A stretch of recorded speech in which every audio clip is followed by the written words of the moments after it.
Ya teman, siang ini kita lagi ada operasi emergensi dengan kehamilan ektopik, atau kita bisa mengenalnya dengan sebutan hamil di luar kandungan.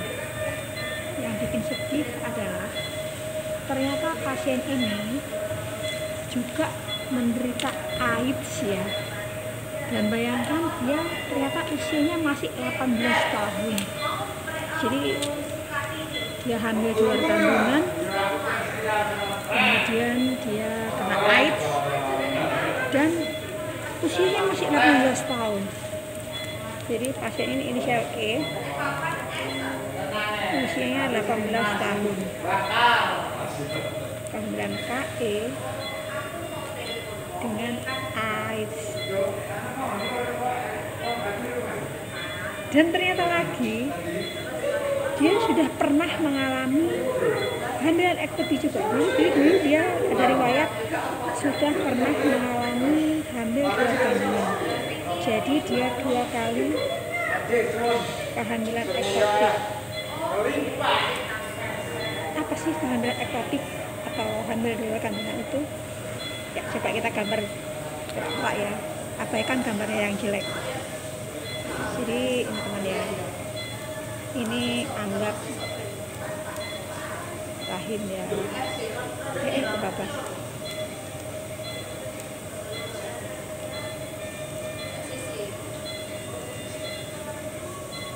Nah ini ya, ini ada sel telur, ada indung telur, arium. Jadi sebetulnya tiap perempuan itu memiliki 2 indung telur ya. Jadi ini tiap bulan menghasilkan telur gantian. Nanti bulan pertama ini, bulan kedua ini, nanti ini sampai lagi. Kemudian telur yang dilepaskan, kalau sudah matangnya telur ya, ini jalan ke fimbril. Ini ada jalan, ini sebesarnya sekitar besar sedotan. Besar ini ya. Dia jalan ke sini, Nah, biasanya kalau dia masih ada di sini, kalau ada sperma yang masuk ke sini, kemudian ketemu dengan sel telur ini, dia bisa jadi janin. Jadi dia bisa jalan ke sini ya, jalan ke sini lalu tumbuh di sini jadi bayi. Tapi dalam beberapa kasus janin ini nggak bisa lewat ke sini, mungkin karena ada buntunya di sini, atau ada penyempitan, atau apa yang terjadi kita nggak perlu tahu. Dia akhirnya tumbuhnya di sini, nempel di sini, bertunas di sini, dan berakar di sini. Sedangkan ini sifatnya nggak elastis ya teman ya. Kalau ini karena dia sama Allah diciptakan untuk tempatnya bayi kan tambah besar, jadi dia bisa melar. Nah ini nggak bisa melar, ini elastis. Jadi kalau bayi ini tambah besar, salurannya ini kubah ya, kubahnya nggak bisa membesar. Jadi dia suatu ketika bisa pecah. Kalau pecah bayinya ada 2 kemungkinan, tapi kemungkinan terbesar dia akan mati bayinya karena pendarahan. Yang kedua, bayi ini akan tetap hidup dan plasentanya atau area dia nempel di dalam perutnya ya. Dia bisa nempel di usus, bisa nempel di pokoknya di isi perut. Tapi terbanyak dia mati. Dan yang bikin parah, ini kan pendarahan terus-terusan, makanya harus dioperasi. Operasi yang pertama yaitu dipotong, jahit biar nggak tambah pendarahan. Yang kedua, mengambil sisa-sisa pembekuan darah, diambil dan bersihkan. Nah kalau dia dulu sudah pernah KE, sekarang KE lagi, jadi dia nggak akan pernah punya bayi lagi. Dan sekali lagi dengan AIDS usia 18 tahun.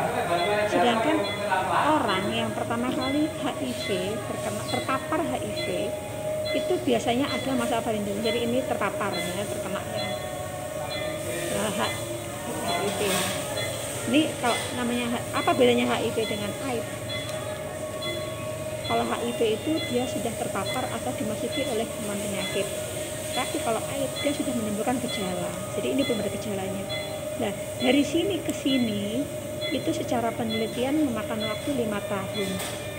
Namanya window period. Sekarang anggaplah ini umur 18 tahun baru kena sekarang.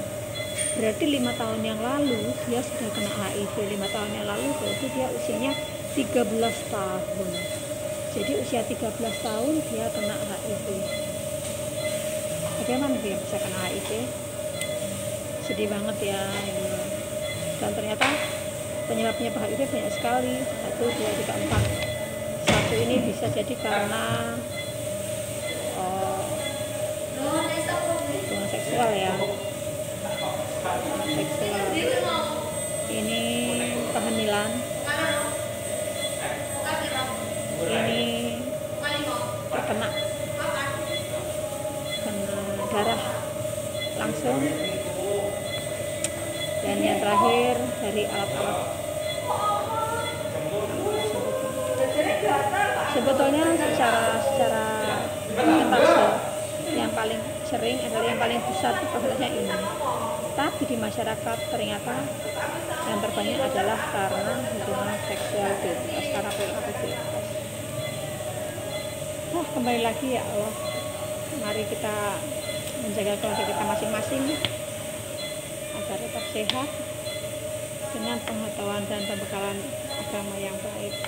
Insya Allah itu adalah salah satu ikhtiar kita untuk mendapatkan ridha Allah. Ya, semangat kita mulai aplikasinya ya.